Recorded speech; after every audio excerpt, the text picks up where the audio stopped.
Mga bro, mukhang tuloy-tuloy ang pagpapalakas ng Australia, at ngayon, paparating na ang bago nilang Joint Assault Bridge Systems.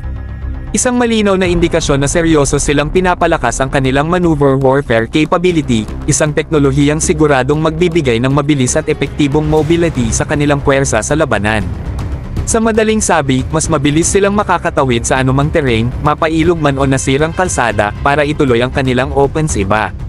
Habang hinihintay natin ang susunod na hakbang sa ating sariling modernisasyon, hindi naman masama na kilalanin natin ang pag-usad ng ating mga kaalyado. Ang ganitong mga sistema ay hindi lang pang-atake, kundi isang mahalagang bahagi ng force projection, isang teknolohiya na maaaring maging bahagi rin ng ating long-term plans. Pero mga bro, huwag nating kalimutan, hindi tayo basta-bastang naghihintay. Tayo rin ay nasa tamang direksyon sa ating sariling modernization projects.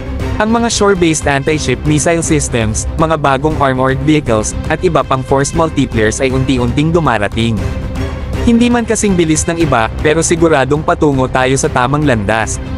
At kung may isang bagay tayong matutunan sa military modernization ng Australia, ito'y ang importansya ng strategic planning at sustained funding. Hindi pwedeng bara-bara o one-time big-time lang. Ang modernisasyon ay isang tuloy-tuloy na proseso, dapat planado, may long-term vision, at higit sa lahat, may tamang suporta mula sa gobyerno at mamamayan. Hindi lang ito tungkol sa kung sino ang may bagong equipment, kundi kung paano natin gagamitin ang pagkakataong ito para matuto, magplano, at maghanda para sa isang mas malakas na Pilipinas.